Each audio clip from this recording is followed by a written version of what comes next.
చాలా ఇంట్రెస్టింగ్ ఉంది. అసలు మీ స్టోరీ తెలుసుకుంటా ఉంటే ఇంకా తెలుసుకోవాలనిపిస్తుంది. అయితే ఇంకా జరగబోయే దాని గురించి కూడా తెలుసుకోవాలనిపిస్తుంది. వాట్ ఈస్ ఇట్ అంటే ఆహ్, మీకు ఇప్పుడు ఒక క్యారెక్టర్ రావాలి. మళ్ళీ మిమ్మల్ని తెరపైన చూడాలి. ఒకవేళ ఎన్టీఆర్ పక్కనే వచ్చింది. ఎలా?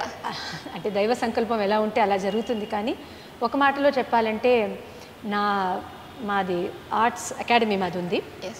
వర్ణ ఆర్ట్స్ అకాడమీ అని వేర్ ఫైన్ ఆర్ట్స్కి పిల్లలకి నేర్పిస్తుంటాము. సో దానికి మోటో అంటారు కదా, నినాదం. మేము అనుకున్నది మా వీడియోస్లో కూడా మీరు కింద చూస్తే ఉంటాయి, దైవం ధర్మం దేశం. సో దైవం ధర్మం దేశం ఇదే మా అకాడమీకి నినాదమే కాదు, నా లైఫ్కి కూడా నన్ను అడిగితే బేస్ అదే అనమాట. సో ఎలాంటి రోల్ వస్తే నేను చేస్తానని మీరు అడిగారు కాబట్టి ఈ మూడిటిని హైలైట్ చేసే ఏమైనా పాత్ర ఉంటే మేబీ. బికాజ్ నన్ను అడిగితే ఈ దేశంలో పుట్టాము, మనం భారతీయులుగా పుట్టాము, ఈ దేశంకి మనం చేయవలసింది ఇంకా చాలా ఉంది నిజంగా. అంటే మన పర్సనల్ అచీవ్మెంట్, మనకు పర్సనల్గా వచ్చే అవకాశాలని సద్వినియోగం చేసుకోవడం అవన్నీ ఒక ఎత్తు అయితే, దేశం కోసం నిజంగా చాలా చేయవలసింది ఉంది అందరికీ, అందరి రంగాల్లో.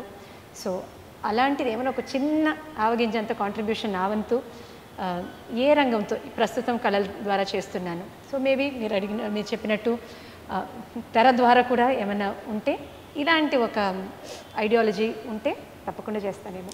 Wonderfully said ma'am. దేశం, ధర్మం, దైవం అంటే దైవభక్తి చూసాము అంటే కంప్లీట్గా డివైన్ ఎనర్జీ అనిపిస్తుంది. బట్ దేశభక్తి కూడా ఇంత ఉంటుంది మీ మాటల్లో ఇప్పుడు నాకు అనిపిస్తుంది మ్యామ్.